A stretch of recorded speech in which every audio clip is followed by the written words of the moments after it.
Welcome to Kannan spoken English. இன்றைக்கு நம்ம அன்றாடம் பயன்படுத்தும் ஆங்கில வாக்கியங்கள், எவ்ரிடே யூஸ்டு இங்கிலீஷ் சென்டென்சஸ், அதை பற்றி நம்ம பார்க்க போகிறோம். முக்கியமாக காமன்லி யூஸ்டு இங்கிலீஷ் சென்டென்சஸ் இன் டெய்லி லைஃப், இதை பற்றி நம்ம இன்றைக்கி பார்க்க போகிறோம். அதில் சில முக்கியமான சென்டென்சஸ், டெய்லி நம்ம காமனாக யூஸ் பண்ணுற சென்டென்சஸ், டெய்லி லைஃப்பில் காமன்லி யூஸ்டு இங்கிலீஷ் சென்டென்சஸ். இப்போ இதை பாருங்க, இந்த சென்டென்ஸை, அதை எடுத்து என்னிடம் கொடு. இன்னொரு சென்டென்ஸ், அதை எடுத்து அவர்களிடம் கொடு. இதை எடுத்து அங்கே வை.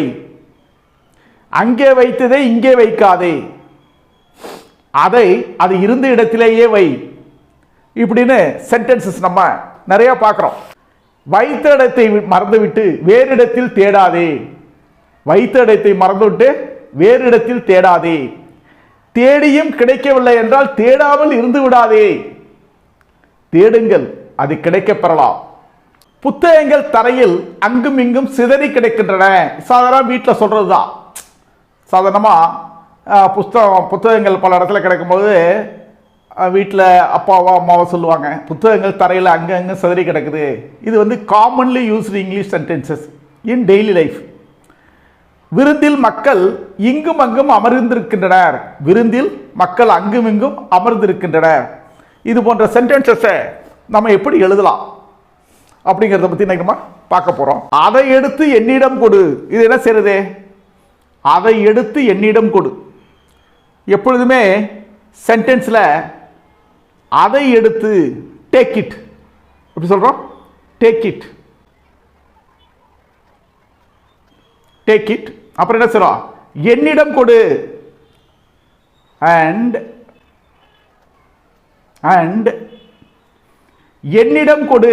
என்னிடம் கொடு, கிவ். என்னிடம் கொடு, கிவ் இட். கிவ் இட் யார்கிட்ட? என்னிடம். கிவ் இட் என்னிடம்ங்கிறதுக்கு என்ன அர்த்தம்? To me. டேக் இட், அதை எடுத்து, take it and give it to me, என்னிடம் கொடு. இது மாதிரி நம்ம எழுதலாம். இதில் ரெண்டு சென்டென்ஸ் இருக்கு, take it and give it to me. இதை அண்டுங்கிற கன்ஜங்ஷனை வச்சு, கனெக்டரை வச்சு நம்ம இதை எழுதுகிறோம். அடுத்தது, அதை எடுத்து அவர்களிடம் கொடு. அதை எடுத்து அவர்களிடம் கொடு. திரும்பவும் எடுத்து, டேக் இட், டேக் இட், அதை எடுத்து அவர்களிடம் கொடு. இப்போ அதை எடுத்து என்னிடம் கொடு இருந்தது. இப்போ என்ன இருக்கு? அதை எடுத்து அவர்களிடம் கொடு. இப்போ என்னிடம்ங்கிறது மீ, அவர்களிடம் என்கிறதுக்கு தெம்னு சொல்லணும், THEM, தம். அதை எடுத்து அவர்களிடம் கொடு. எப்படி எழுதலாம்? Take it, take it. அதே மாதிரி அண்ட் அவர்களிடம் கொடு. என்னிடம் கொடுக்க என்ன பண்ணோம்? Give it to me. என்னிடம் கொடு என்பது போது கிவ் இட் டு மீன்னு சொன்னோம். இப்போ அவர்களிடம் கொடுனா அவர்களிடம், தம். அப்போ give it them, give it to them.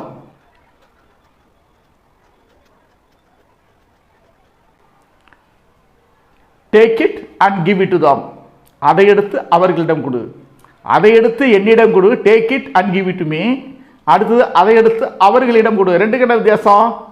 இதை என்னிடம் கொடுன்னு வந்துச்சு, இது என்னது? அவர்களிடம். அவர்களிடம்ங்கிறதுக்கு என்னங்க? தம் அப்படிங்கிற வார்த்தை வந்துருக்கு. அவர்களிடம், தம். இங்கே என்னிடம், என்னிடம், மீ. இந்த மாதிரி நம்ம தெளிவாக புரிஞ்சுக்கிட்டு எழுதுனா கண்டிப்பாக நம்ம இங்கிலீஷ் பேசலாம். இதை எடுத்து அங்கே வை.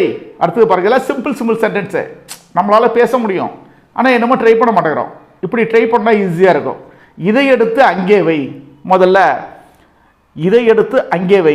இப்போ டேக் இட், டேக் திஸ். இதுங்கிறதுக்கு this, take, take this, take this. அப்புறம் என்ன செய்யணும்? ரெண்டு செயல் இருக்குல்ல, ஒன்று எடுக்கணும், இன்னொன்று வைக்கணும். ரெண்டு சென்டென்ஸ் இருக்கு. அதை அண்டுங்கிற வார்த்தையை வச்சு நம்ம என்ன பண்ணுறோம்? இணைக்கிறோம். இப்போ டேக் திஸ், இதை எடுத்து அங்கே வை. அங்கே வைங்கிறது என்ன? புட்டுனா வை, அங்கேனா தேர், அங்கேனா தேர். அப்போ take this, put there, put it there. put it there, put it there. Take this, put it there. இப்போ ரெண்டு சென்டென்ஸாக இருக்கிறதுனால இதை இணைக்கிறதுக்கு and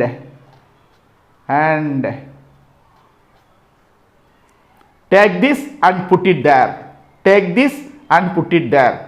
புரியுதுங்களா? இந்த அண்ட் எந்த அளவுக்கு பயன்படுதுன்னு இந்த ரெண்டு சென்டென்ஸை இணைச்சி இதை எடுத்து அங்கே வை, take this and put it there. Okay, அடுத்தது அங்கே வைத்ததை இங்கே வைக்காதே, அங்கே வைத்ததை இங்கே வைக்காதே, இங்கே வைக்காதே. முதல்ல எழுதணும், இங்கே வைக்காதே, இங்கே வைக்காதே. இங்கே என்பதற்கு ஹியர், இங்கே என்பதற்கு இங்கே, ஹியர் எழுதிக்குமா? இங்கே வைக்காதே, ஹியர். இது புரிஞ்சிருச்சு. இங்கே, அங்கே வைத்ததை இங்கே, முதல்ல இந்த சென்டென்ஸ் எடுத்துக்குவோம், இங்கே வைக்காதே. அப்ப இங்கே வைக்காதே, இங்கேங்கிறது வந்துருச்சு. என்ன செய்யலாம்? வைக்காதே, இங்கே வைக்காதே, டோன்ட். பிளேஸ்னு சொல்லணும். இந்த இடத்த என்ன செய்யணும்? Place. Don't place here, don't place here what you kept there. அங்கே வைத்ததை, அங்கே வைத்ததை, வாட் யூ,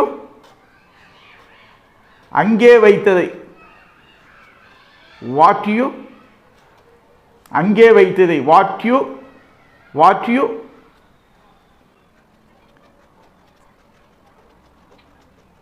இப்போ பாருங்க, டோன்ட் பிளேஸ் ஹியர், இங்கே வைக்காதே. எதை? அங்கே வைத்ததை. அங்கே வைத்ததை இங்கே வைக்காத. முதல்ல சென்டென்ஸ்ல பின்னாடி உள்ளதை முன்னாடி கொண்டு போறோம். Don't place here, don't place ஹியர்னா இங்கே வைக்காதே, இங்கே வைக்காதே. என்ன? அங்கே வைத்ததை, வாட் யூ கெப்ட் தேர். அங்கே வைத்ததை, அது எப்படி வருது? What you kept there. அங்கே வைத்ததை, இதுக்கு என்ன மீனிங்? அங்கே வைத்ததை இங்கே வைக்காதே. ஆனா இங்கிலீஷ்ல எழுதும்போது இங்கே வைக்காதே, எதை? அங்கே வைத்ததை, வாட் யூ கெப்ட் தேர். இந்த மாதிரி நம்ம புரிஞ்சுக்கிட்டு எழுதணும். அடுத்தது, அதை அது இருந்த இடத்திலேயே வை, அதை அது இருந்த இடத்திலேயே வை அப்படின்னா என்ன? முதல்ல இருந்த இடத்திலேயே வை, அதை அது இருந்த இடத்திலேயே வை. Keep, keep that, keep that, அதை, அதை கீப் தட், அதை எக்ஸாக்ட்லி எங்க வச்சியோ, எக்ஸாக்ட்லி வேர் இட் வாஸ் அப்படி சொல்லணும். எக்ஸாக்ட்லி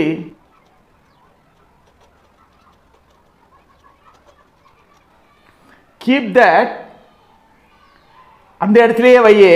கீப் தட் எக்ஸாக்ட்லி, அந்த அது இருந்த இடத்திலேயே. கீப் தட் எக்ஸாக்ட்லி, அது எங்க இருந்ததோ, வேர் இட் வாஸ். கீப் தட், அந்த இடத்திலேயே வை. எங்க?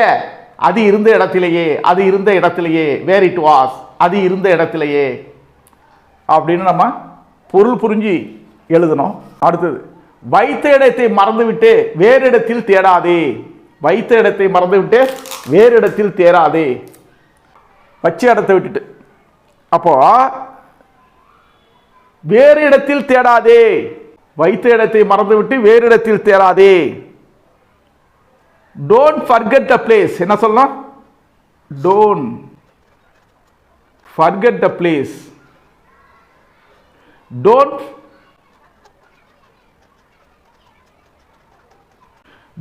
Forget the place. எங்க? நீ வச்ச இடத்தை, you kept it. Don't forget the place, you kept it. வைத்த இடத்தை, வைத்த இடத்தை மறந்துவிட்டு. Don't forget the place, you kept it. அப்புறம் என்ன செய்யணும்? வேறு இடத்தில் தேடாதே, வேறு இடத்தில் தேடாதே. And and don't don't search, தேடாதே, தேடாதே, சர்ச். டோன்ட் சர்ச், வேறு இடத்தில், வேறு இடத்தில். Elsewhere, elsewhere, elsewhere, elsewhere. Elsewhere. Don't search elsewhere. இப்போ பாருங்க, வைத்த இடத்தை மறந்துவிட்டு வேறு இடத்தில் தேடாதே. Don't forget the place you kept it. வைத்த இடத்தை மறந்துவிட்டு. Don't forget the place you kept it. வேறு இடத்தில் தேடாதே. And don't search elsewhere. வேறு இடத்தில் வேற எங்கேயும் தேடாதே. அப்ப எப்படி சொன்னது? Don't forget the place you kept it and don't search elsewhere. Don't forget the place you kept it and don't search elsewhere. வைத்த இடத்தை மறந்துவிட்டு வேறு இடத்தில் தேடாதே. Don't forget the place you kept it and don't search elsewhere. தேடியும் கிடைக்கவில்லை என்றால் தேடாமல் இருந்து விடாதே. தேடியும் கிடைக்கவில்லை என்றால் தேடாமல் இருந்து விடாதே. எப்படி எழுதுன்னு கேட்டீங்கன்னா, கிடைக்கவில்லை என்றால், தேடியும் கிடைக்கவில்லை என்றால், since it could not be, since.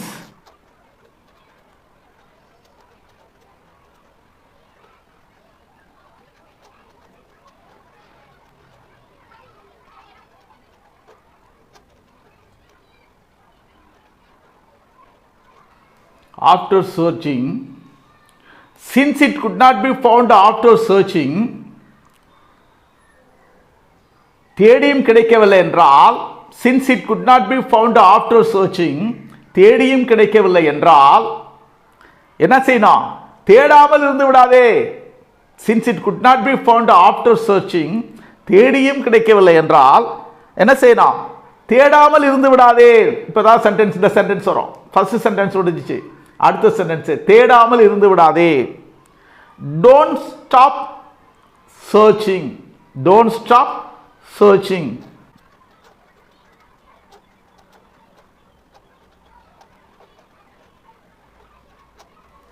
Since it could not be found after searching, don't stop searching. தேடியும் கிடைக்கவில்லை என்றால், after searching, don't stop searching. தேடாமல் இருந்து விடாதே. இந்த சென்டென்ஸ் உங்களுக்கு புரியுதுங்களா? தேடியும் கிடைக்கவில்லை என்றால், since it could not be found after searching, தேடாமல் இருந்து விடாதே. இந்த சென்டென்ஸுக்கு தான் இது. இந்த சென்டென்ஸுக்கு தான் இது. Don't stop searching. தேடாமல் இருந்து விடாதே. அடுத்தது, தேடுங்கள் அது கிடைக்கப்பெறலாம். தேடுங்கள் அது கிடைக்கப்பெறலாம். என்ன செய்யலாம்? தேடுங்கள், keep searching.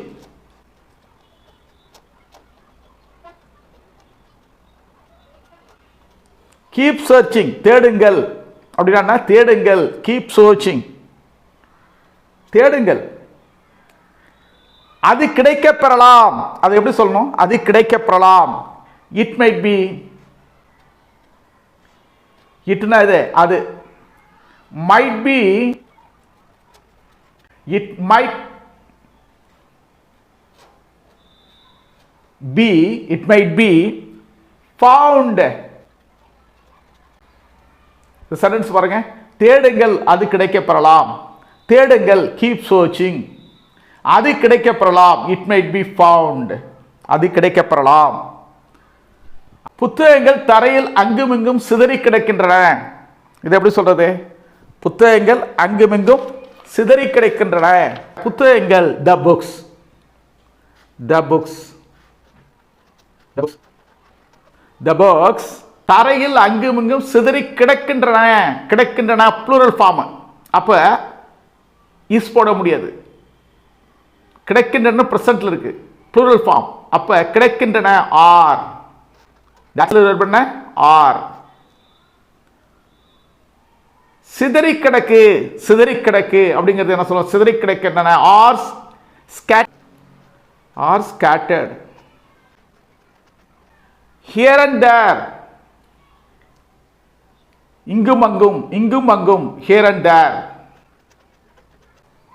Here and there. Here and there. The books are scattered here and there. தரையில், தரையில் and there. Across the floor. எப்படி சொல்லணும்? Across the floor. The floor. தரைங்கிறது என்ன இங்கிலீஷ்ல? தரை. The floor. The floor. The floor. The books are scattered here and there across the floor. Floor. அடுத்தது புத்தகங்கள் தரையில் அங்குமிங்கும் சிதறி கிடக்கின்றன. The books are scattered. சிதறி கிடக்கின்றன. எங்கே? இங்கும் அங்கும். எப்படி? தரையில். They're across the floor. விருந்தில் மக்கள் இங்கும் அங்கும் அமர்ந்திருக்கின்றனர். விருந்தில் மக்கள் அங்கும் இங்கும் அமர்ந்திருக்கின்றனர். இது எப்படி எழுதுறது? பார்ட்டி. விருந்துனா ஒரு பார்ட்டின்னு சொல்லலாம். இப்போ மக்கள், இதுல மெயினாக மக்கள் அமர்ந்திருக்கின்றன. சப்ஜெக்ட் எடுத்துக்கணும், வர்பு எடுத்துக்கணும். அப்ப people are sitting.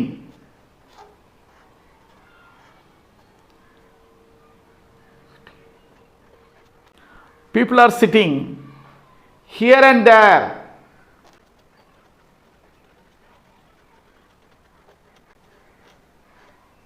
People are sitting here and there. People are sitting here and there. எங்க? At the party. எங்க அமர்ந்திருக்கிறார்கள்? At the party. விருந்தில், விருந்தில், விருந்தில், at the party. At the party. People are sitting here and there at the party. விருந்தில் மக்கள் அங்கும் இங்கும் அமர்ந்திருக்கின்றனர். People are sitting here and there at the party. இதுல நம்ம என்ன பார்த்தோம்? Commonly used English sentences in daily life. Daily life பார்த்தோம். அன்றாடம் பயன்படுத்தும் ஆங்கில வாக்கியங்கள், everyday used English sentences, இதெல்லாம் பார்த்தோம். எந்த அளவுக்கு நீங்க தெரிஞ்சுக்கிறது நீங்களே என்ன பண்ணணும்? You test yourself. Test yourself. அங்கே சொன்னது இங்கே சொல்லாதே. இது என்ன, எப்படி எழுதலாம்? அங்கே சொன்னது இங்கே சொல்லாதே. இது ஒரு ஹோம்வொர்க். இதை கமெண்ட் பாக்ஸில் இந்த ஆன்சரை தெரிவிச்சிருங்க. உங்களால முடியும். You try to answer the question. அங்கே சொன்னது இங்கே சொல்லாதே. 2, தட்டுங்கள் திறக்கப்படலாம். தட்டுங்கள் திறக்கப்படலாம். 3, பேனாவை எடுத்து அங்கே வை. தேர்ட் கொஸ்டின், பேனாவை எடுத்து அங்கே வை. 4, பிறந்த இடத்தை மறந்துவிட்டு வேறு இடத்திற்கு செல்லாதே. பிறந்த இடத்தை மறந்துவிட்டு வேறு இடத்திற்கு செல்லாதே. இந்த மாதிரி 4 கொஸ்டினுக்கும் இந்த 4 பயிற்சியும் சரியான ஆன்சரை கமெண்ட் பாக்ஸில் தெரிவிங்க. Thank you so much for your kind attention. Thank you so much.